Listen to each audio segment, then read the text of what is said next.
pleased to have with us Elizabeth Huntsinger Wolf.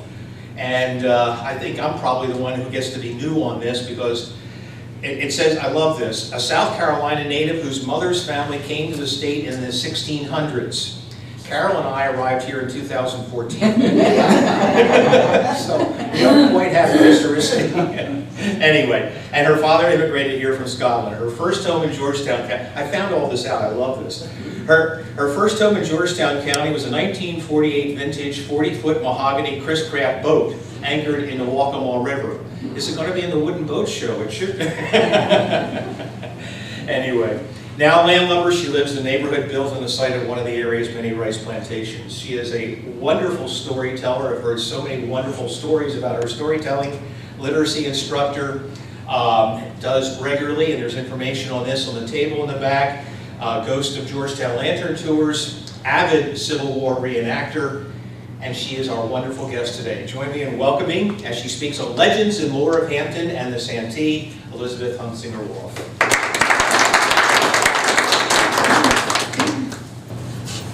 Well, good morning. Good morning. Thank you for having me here today. Legends and Lore is in its 4th year. We've done it a little bit differently every year, and it's been at 9 in the last 2 years. Of course, it's at Hampton Plantation State Historic Site. I took this picture during the first Legends and Lore while we were waiting for everyone to arrive. It was right before dark. And we had a bonfire out in front of the house for s'mores. And this picture became the flyer for the next Legends and Lore, the next several. We're still using that same flyer because that picture was so epic. We walk with Legends and Lore on a regular basis. So many people have lived in Hampton that we know so much about from the early 1700s that sometimes we feel like they're still with us. Well, some of them still are. Now this one, we don't know per se of her being a ghost. But this Eliza Lucas Pinckney is one of the early residents of Hampton. Her daughter married into Hampton Plantation. She didn't leave a photograph, a portrait of herself. And there's no known portrait of Eliza Lucas Pinckney. She's a very famous person, though. She brought indigo growing to South Carolina. She persevered for several years, and eventually, sharing this with her neighbors and friends, she was able to help turn Carolina from a pioneer province into a seat of wealth and power. Her homes were burned during the Revolution, and any portrait that was painted of her, no doubt she was a very famous person there was. The Indigo Girl is the most recent book written about her. There have been several books written about her before, but we carry this one at the ranger station. Eliza Lucas Pinckney had a son, Thomas Pinckney, Colonel Thomas Pinckney, who eventually, in the late 1700s, had a house at French Santee, which is where Hampton is. It's called French Santee, Hampton, because, or the area of Hampton, because it's on the South Santee River. The North and the South Santee Rivers had so many French Huguenot rice planters early on, before the Revolution, that the whole area was known as French Santee and still is. The Anglican Church, very early on, allowed French services in the Church of England there because so many people had French as their first language. This is the ruins of El Dorado. Eliza Lucas Pinckney's son, Colonel Thomas Pinckney, he lived at El Dorado, and this is the ruins of El Dorado. But Eliza Lucas Pinckney's daughter, Harriet Pinckney, married Daniel Oree, and that house is still standing. It was built in 1730 as a 6-room farmhouse facing the river, which is the other side of the house, and the front side with the columns is the main entrance now. This is Harriet Pinckney. We do have, of course, a picture existing of her. She married Daniel Oree, who was the owner of Hampton, in 1768. Now, I've portrayed Harriet Pinckney. Harriet Pinckney Oree. I've been very blessed to be allowed to portray her in tea with Harriet Oree several different times. And the room where we have tea with Harriet O'Ree is the long room, as Harriet called it, which now is known as the ballroom. And this is where she hosted George Washington. So it's an iconic room, and it's an honor to portray this lady in the room where she did host George Washington. Harriet ordered Delft tiles that are in either end of the fireplace, or were in that room. They're gone now. But there are two at the ranger station under glass. But she was very loving of this room, and we just feel her presence, not necessarily a ghost, but she loved this room, and it's a good place to portray her. She created recipes. Now, of course, there were enslaved cooks and servers that served these, but Harriet Pinckney O'Ree originally made these recipes and kept them very carefully in what she called a receipt book. And these were served in the dining room at Hampton, and it's reproduced, and it's available even today. We have it at the ranger station. And everything in it is very bakeable, cookable, brewable. The one thing I've made so far out of it is golden cordial, and it's very delicious. Now, Eliza Lucas Pinckney, Harriet's mother, she made copies of every letter that she wrote. So she had a whole book of her correspondence, which has been reproduced, and the correspondence she had from 1739 to 1762. People sometimes think, well, she didn't live very long. But this was the amount of letters, the years of the letters that are in this book. And we know a great deal about the 1700s, late 1700s in Hampton, and Eliza and Harriet from these letters. Now, the rice they were growing at Hampton, after the Revolution, indigo was not the big export anymore. The British had been buying most of it to dye their naval uniforms, and they didn't want to buy anything from us anymore. So rice, Carolina gold rice, which had already been, which was already being grown all over the Low Country, it became the major export. And hundreds and thousands of barrels of rice were shipped all over the world up until the years before the Civil War. And we sell Carolina gold rice at the ranger station gift shop. George Washington, we mentioned, Harriet hosted him at Hampton. He came there on his 1791 first tour of the southern states as president. He'd been down in the Low Country earlier as a general, but now that he was president, he hadn't been this far south in that capacity at all. And his 1791 tour his first tour was very well publicized, and Harriet wrote him an invitation. She had known him as a general, and she invited him to come by Hampton on his way to Charleston. He was traveling down the Boston to Charleston Road, which ran half a mile from Hampton. The Boston to Charleston Road kind of parallels what's Highway 17 today, but a little bit further west in many places, like in Hampton. And President Washington, he spent the night at the Hampton Plantation, which is one of the four that now make up Brooklyn Gardens. And he came down by barge to Georgetown, where he spent the night. He really spent the night in Georgetown. And he addressed a meeting of the Masons. They still have his apron. And the next morning, he crossed the Sanpit River, headed south on a ferry under a barrage of cannon fire. It was at dawn, and he was supposed to be in Hampton for breakfast at 7. He realized this was not possible now. He had a lot further to go, 2 rivers and a big muddy delta to go over. So he sent a rider to Hampton to let Harriet know he'd be there closer to 11. And he was. At 11 o'clock, he and his entourage of 23 people, they had crossed the last ferry over the South Santee River, and they were coming up the new piazza at Hampton. And they've been bad. Actually, we had George Washington in 2016 in Hampton. I took this picture of the reenactor who was portraying George Washington and his wife Martha. This is a shortcut that comes from the big piazza at Hampton going toward the ranger station and the bathhouse, which is where they were headed. And I happened to intercept them in this little valley, and asked if I might take their portrait. And Mrs. Washington said, "Very well, but be quick about it." Well, she was very much in character, but the photograph of the portrait turned out very well, but it was very impromptu and very fast. And the tree that they were just about to walk by. Now, Hampton is famous for the Washington oak, but Hampton has many iconic trees. This magnolia tree is in that little valley where Washington and his wife were photographed. And people have been asking about the tree this spring a great deal. Magnolia grandiflora blooms in May.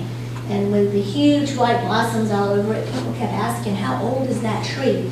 And not having an answer, I started researching and Googling trees, magnolia trees in the South. And as it turned out, the champion tree of North Carolina, the champion magnolia grandiflora, or southern magnolia, was not that far distant size from this one. I thought ours might even be bigger. So I started checking for South Carolina, and Clemson University has a champion tree program.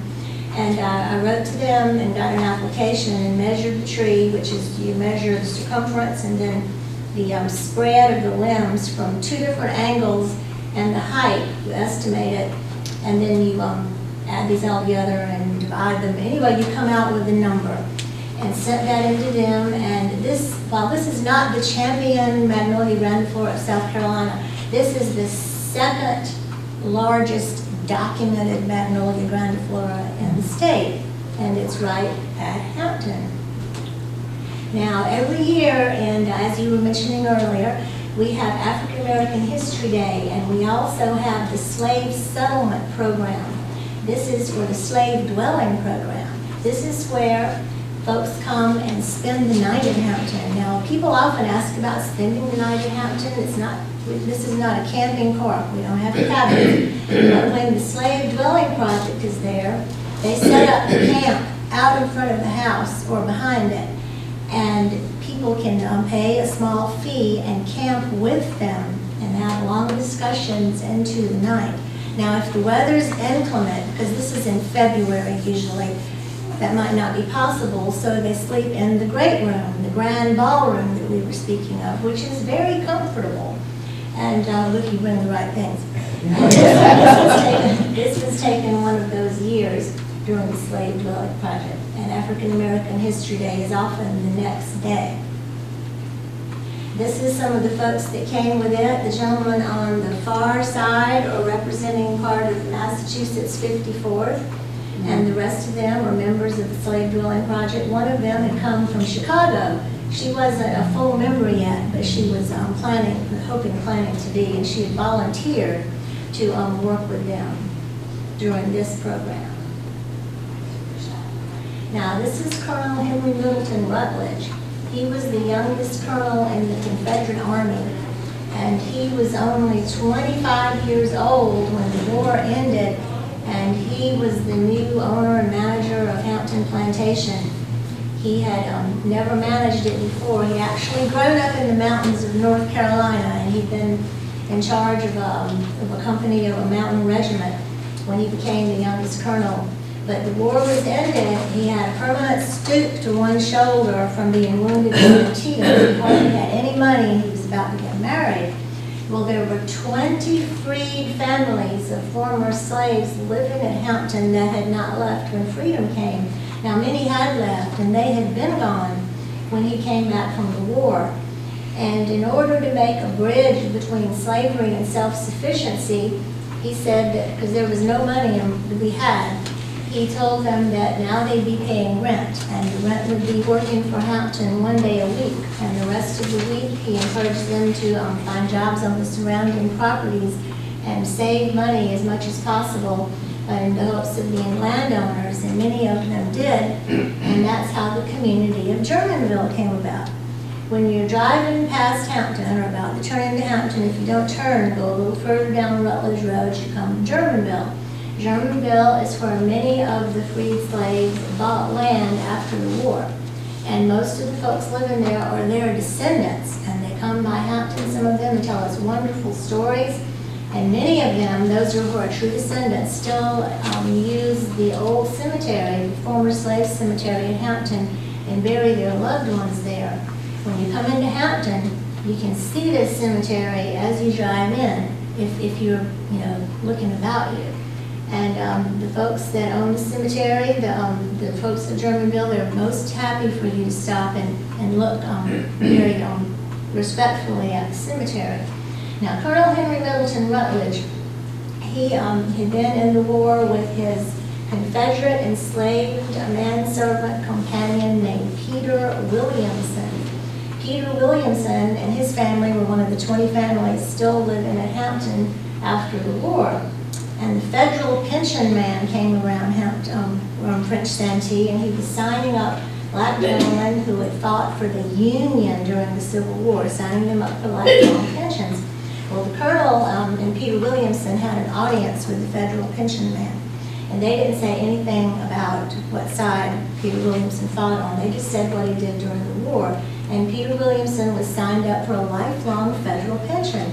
And his wife passed away, or rather, his wife passed away before him. And he married eventually a younger lady who outlived. She received the federal pension for the rest of her life. And the Colonel, he was very pleased about this, according to his son Archibald, who chronicled just about everything that was happening during that point. Now, the Colonel was a legendary hunter. One of the things he did to help make ends meet in Hampton after the war was to rent out their former guest room, which is the only sleeping room on the living floor of Hampton. It's pretty big. He would rent this out to northern hunters who would come to stay here and hunt with him. And this is a picture of him by the Washington Oak, and there are deer that he had killed, and this is one of our rangers holding up his picture underneath the Washington Oak. This is one reason Legends and Lore is so wonderful in Hampton, because this was back in the late 1800s, and as you can see, some things really don't change. It's the same tree, just a little bit bigger.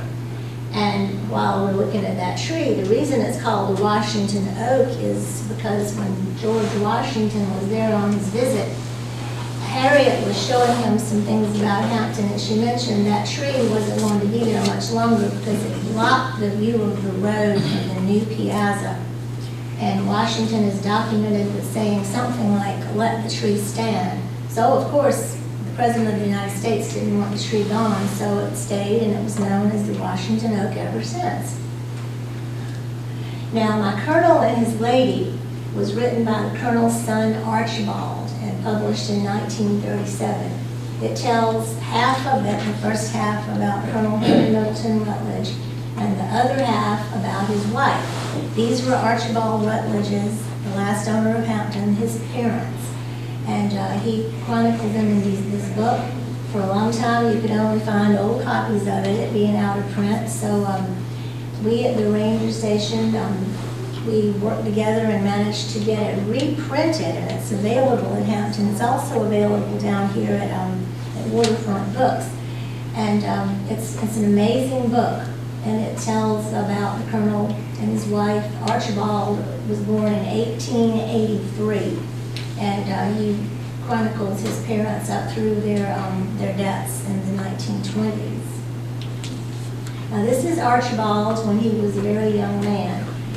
Born in 1883, he went to boarding school in Charleston when he was 13, and then university in New York, and then he taught English at Mercersburg Academy in Pennsylvania for 30 years, where he married and had 3 sons. And he mentioned in one of his writings that sending 3 sons to Princeton, when he retired to Hampton, he needed to make a living all over again. So he opened the house for tours. He continued to write a book about every year. He wrote over 1,000 magazine articles, and completely separate from this, he was the state poet laureate of South Carolina, the very first one. It's a lifelong appointment. And he was appointed while he was still living in Pennsylvania. He'd gone to Mercersburg Academy, jobless after graduating from the university. He went there as a substitute teacher, And eventually, he was the registrar and the head of the English department before he retired in 1937 and moved back to Hampton. Now, Archibald, like his father, the colonel, was a legendary hunter. And this is one of our rangers, our past rangers, portraying Archibald.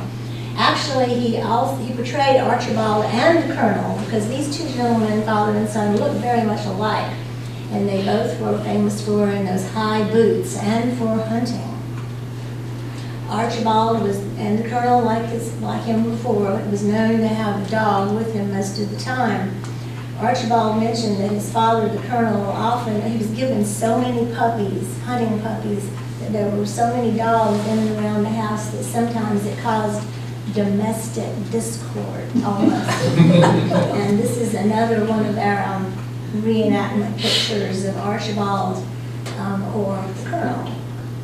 Now, that was taken during Colonel Henry Middleton Rutledge Day, and I was blessed to be allowed to portray the colonel's wife, Margaret Hamilton Seabrook Rutledge. And the theme of this was the time after the Civil War when agriculture was very important.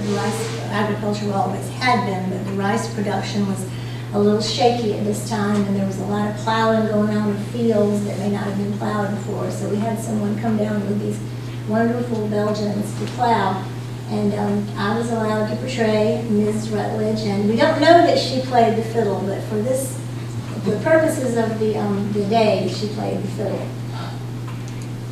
Now this is Mrs. Rutledge again, Margaret Hamilton Seabrook Rutledge, and this is during Hampton Illuminated, which you'll hear about more. This is our Christmas program, but this is in the Grand Ballroom where we're going to have the legends and lore. Now on the same day we have blacksmith, and there's usually a blacksmith at Hampton every year. We have Step Back in Time, which is what the George Washington and the Henry Middleton Rutledge Day were. And this is a gentleman from Johnsonville and Hemingway that comes and does blacksmithing for us. Either him or another blacksmith usually is there at least once a year.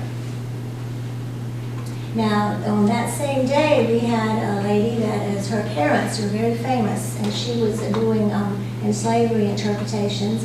She was portraying an enslaved person from Middleton Plantation, which is where she works. Her father is Ron Dace of Brook Green Gardens, and her mother, Natalie Dace.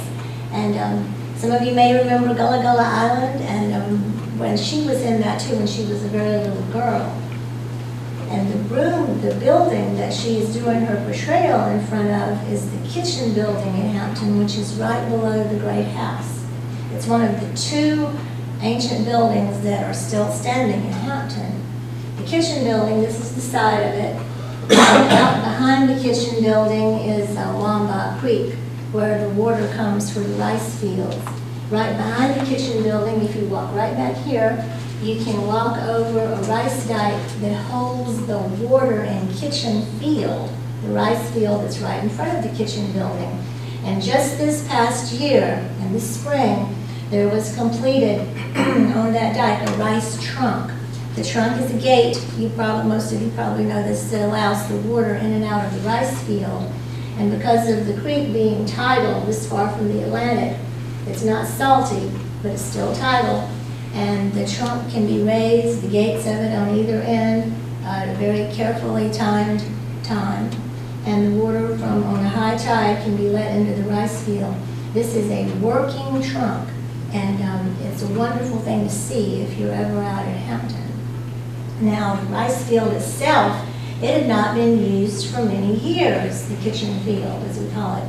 And the kind of machine that cuts in the water cut down all the things that were growing out there, and now it is very more easy to see. And it doesn't have rice growing in it now, but the things that are growing in it are ricey looking rather than something like kudzu, which doesn't look anything like rice.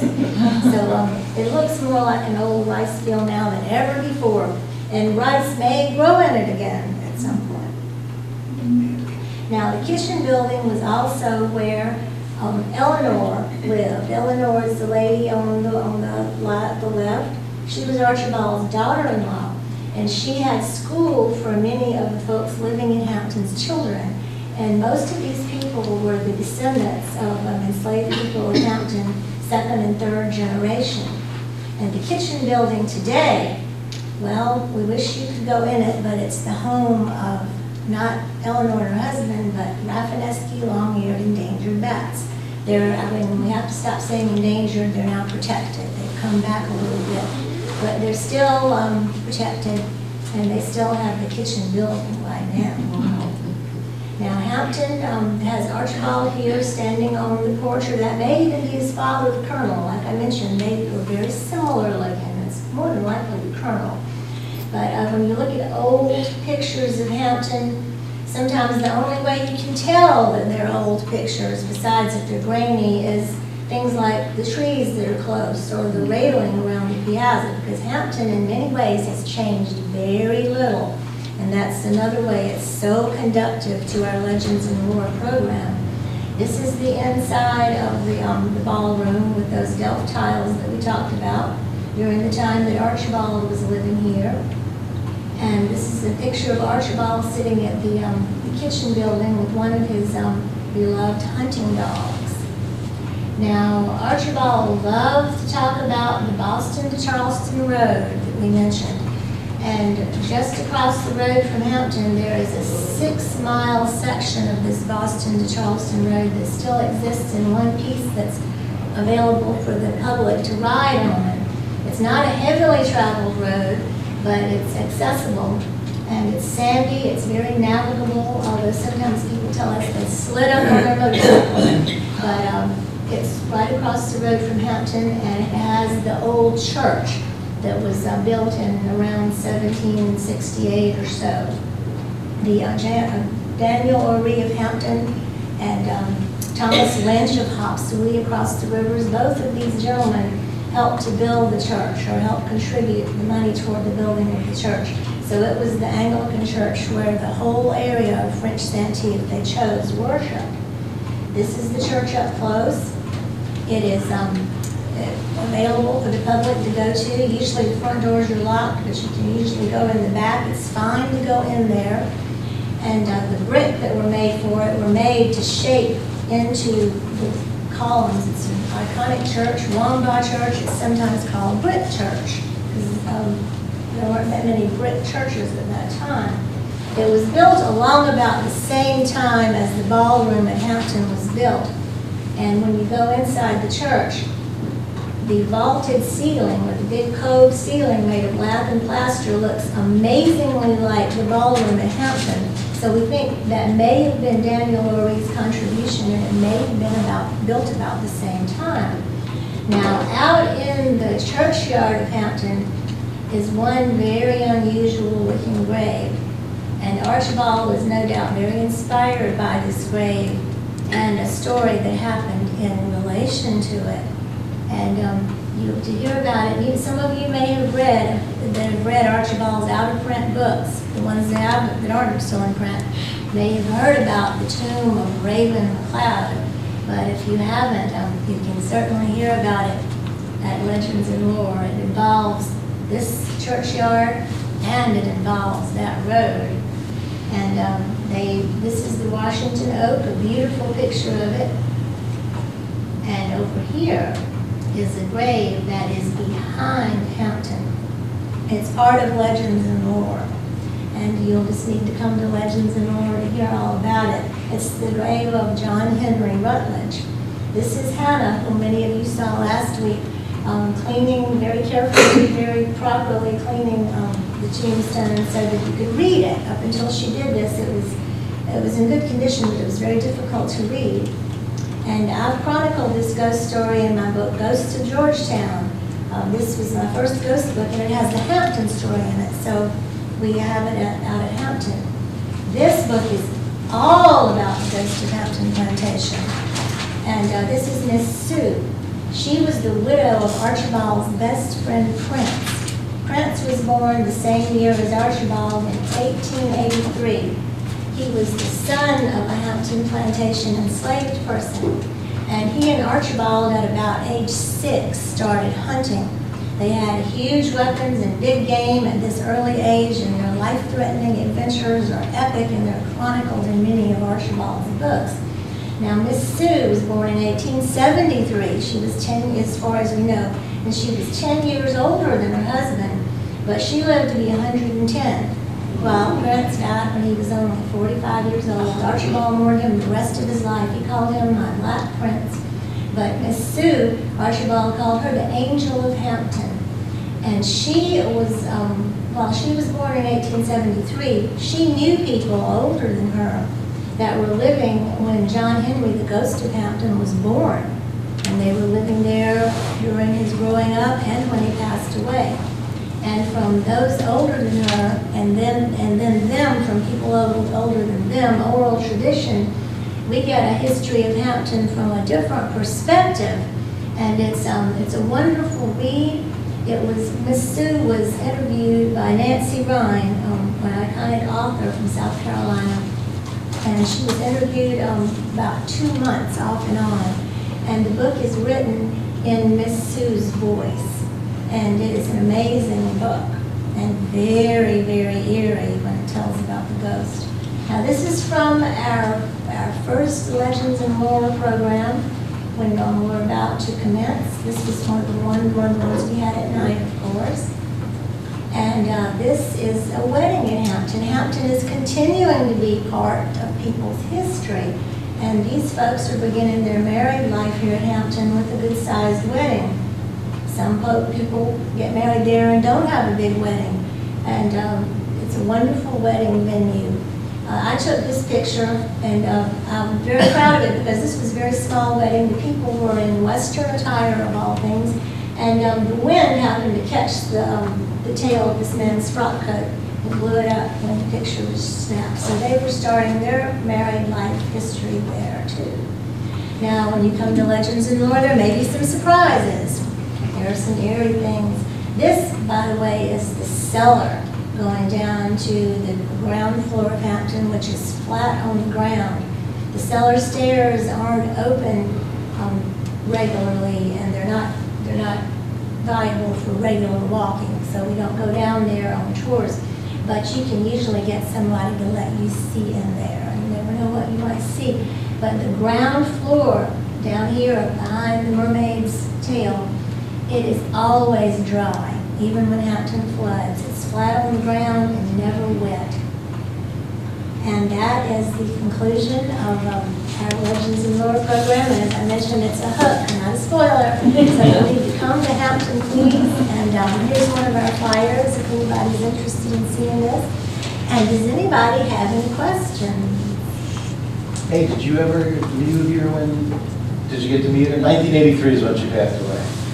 I never met Sue. I would love to have met Sue. My aunt and uncle took her tour of Hampton in the 1960s. She did tours, and Eleanor did tours, and Archibald did tours, all at different times. Hampton had furniture and my aunt and uncle, they went all over the house with Miss Sue, and she showed them the drops of blood, but we don't want to tell you about that. That would be too much of a spoiler. But Miss Sue had a different perspective because she had grown up listening to people who had been born like 50 years before her, and then they had oral tradition from their former their ancestors or their parents more likely. But she said something very unusual that really stuck in my aunt and uncle's heads. As I mentioned, there was furniture at Hampton then. And Miss Sue said, and my uncle and aunt said her tour was very flamboyant. She said, "This is the bed where George Washington slept."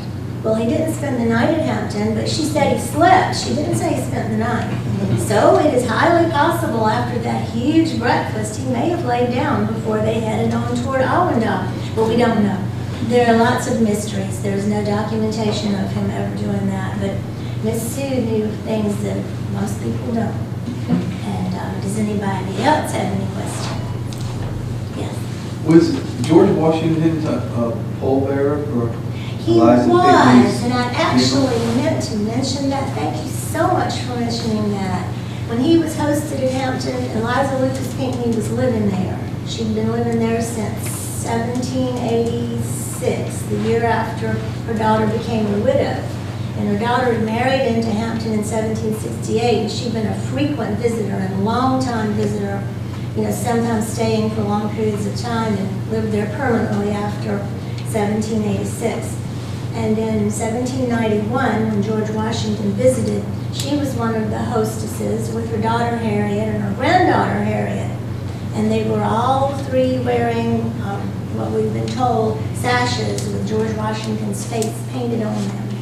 And George Washington suggested medical treatment for her several years later up in, I believe, Philadelphia. And she did pass away up there, and he requested to be a pallbearer. Now, usually people are asked to be pallbearers, but he asked to be a pallbearer and was a pallbearer at her funeral. And thank you for bringing that out, because I had neglected to. Does anybody else have any questions? Yes. Elizabeth, how come Miss Sue's last name is Alston? That is a good question. She married Prince Alston. That was Archibald's best friend. I'm not positive why his name was Alston. A number of the former enslaved people that lived in Hampton in the 1800s had the last name Alston. And I'm not sure the provenance of that. But Harrietta, which was a plantation that belonged to the family, it was given to Harriet's daughter, Harriet. When Harriet didn't think she would ever get married because she was 24 years old, she had built a house called Harrietta on Harrietta for Harriet, young Harriet. And young Harriet, she eloped 3 years later when she was 27, and with the son of the governor of South Carolina. And they didn't move into Harrietta because it wasn't finished yet. They never did live there, but they planted rice there. They lived in Hampton. But when young Harriet passed away, at a great age, by the way, Harrietta was sold out of the family. And the group of enslaved folk that lived there, Hampton couldn't afford to buy all of them for Hampton, but they bought the entire Williamson family. And the ones that were not bought and brought to Hampton were sold to the Alstons in Georgetown. I don't know if that makes the connection, but that's the only Alston connection I'm aware of with Hampton. It's a very good question. It deserves some research. Does anybody else have any questions? My daddy used to tell me that George Washington housed his horses in Prince George Episcopal Church. Oh my. And under the carpet are the horses' footprints. Now, you know, I don't know anything about it. That's what I have been told. I heard that. You heard that too? I'd always heard That's that from the the British British. kept their horses there during the Revolution. The church over there close on where the old Kentucky Fried Chicken was. Over there, so. We don't have any I've never heard of any documentation on that, but a lot of, part of our lore here in Georgetown is that horses were kept in the boxed pews like, By the British. by the British, yes, by the British. That is very interesting, because George Washington did spend the night in Georgetown. Does anyone else have a question? Come on now, don't be shy. I was going to ask you, Carolina Gold Rice, where does that come from? Carolina gold rice that's sold in Hampton, it comes from upstate. I'm thinking Spartanburg. It tells on the back of the rice bag. I should have probably brought one. But it's sold upstate. It's farmed traditionally. It's not flooding and draining like it was done down here. But it's still the same strain of Carolina Gold. And it needs to be cooked a little bit differently than Uncle Ben's does. It's very delicious. And the bags are really cool too to keep. Does anybody else have questions? Elizabeth, thank you very much. Thank you too.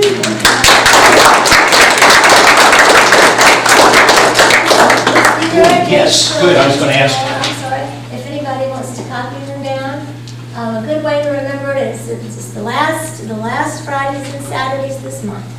All the last Fridays and Saturdays this month, 10, 12, 2.